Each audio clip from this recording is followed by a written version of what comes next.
میں وہابی نہ میں بابی، میں ہوں مسلم علمی کتابی، نہ میں وہابی نہ میں بابی، میں ہوں مسلم علمی کتابی۔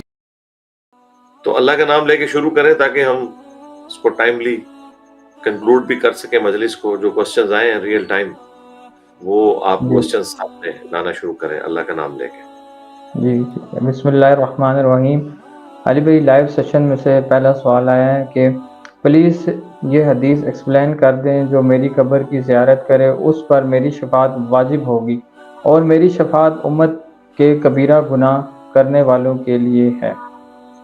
دیکھیں جو دوسرے والی حدیث ہے نا، مشکات 5598، یہ حدیث تو ٹھیک ہے، یہ حدیث جامعہ ترمذی اور سنن ابن ماجہ کے حوالے سے مشکات میں آئی ہے کہ نبی صلی اللہ علیہ وآلہ وسلم کی شفاعت ان کی امت میں جو گناہ کبیرہ کرنے والے لوگ ہیں ان کے حق میں بھی قبول کی جائے گی۔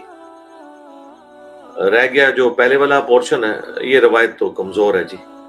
اس طرح کی روایتیں کوئی ایک روایت بھی صحیح سند سے ثابت نہیں ہے کہ جس میں نبی علیہ السلام نے قبر مبارک کی زیارت کے اوپر شفاعت کے واجب ہونے کا ذکر کیا ہو۔ شفاعت کے واجب ہونے کا ذکر جو ہے وہ صحیح مسلم کے اندر موجود ہے۔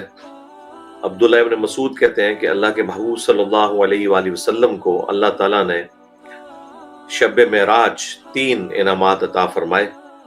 ان میں سے پہلا انعام یہ تھا کہ آپ صلی اللہ علیہ وآلہ وسلم کو اللہ تعالیٰ نے 5 نمازوں کا تحفہ دیا دن رات میں روزانہ۔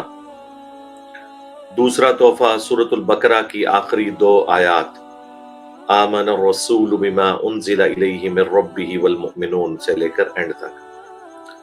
اور تیسرا اللہ تعالیٰ نے وعدہ کیا کہ آپ کا جو بھی امتی شرک نہیں کرتا ہوگا میں اسے بخش دوں گا۔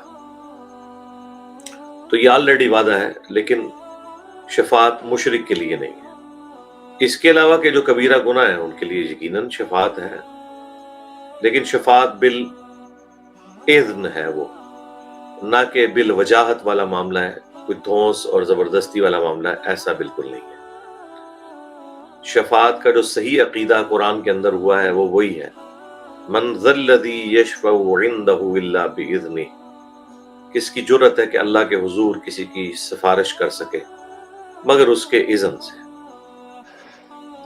اور ظاہر ہے کوئی جرت کر ہی نہیں سکتا۔ اس کی وجہ یہ ہے کہ دنیا میں جب سفارش کی جاتی ہے کسی کی تو سفارش کرنے والا یہ کہتا ہے کہ اس کو آپ میری گارنٹی کے اوپر چھوڑ دیں، آپ کو غلط فہمی ہوئی ہے اس معاملے میں، یہ بندہ اوورال کنڈکٹ اس کا ایسا نہیں تھا، اس ایک مسئلے میں اس سے مسئلہ مس ہینڈل ہوا یا آپ کو غلط بتایا گیا تو میں اس کی گارنٹی دیتا ہوں آپ اسے چھوڑ دیں۔ اب اس طرح کی سفارش تو نہ کوئی فرشتہ، نہ کوئی پیغمبر،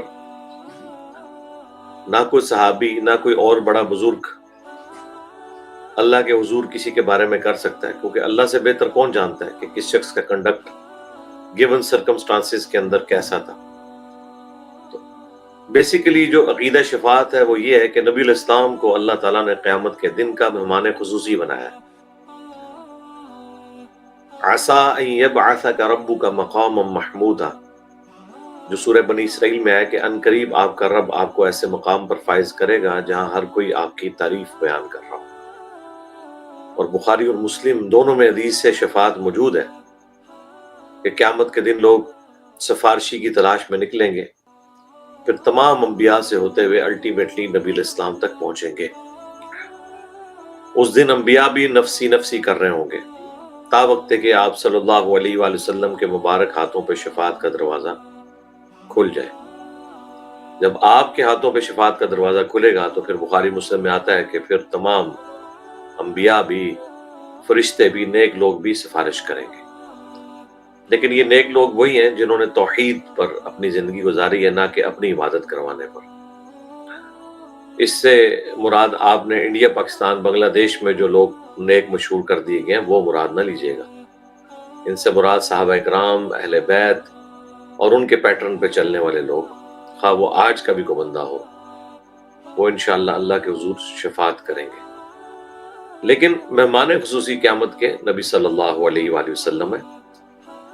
اللہ تعالیٰ شفاعت کا اذن آپ کو دے گا، اور بخاری مسلم میں ہے کہ تعداد بھی مقرر کرے گا کہ آپ اتنے لوگوں کو، فلاں فلاں لوگوں کو جہنم کی آگ سے نکال لیں.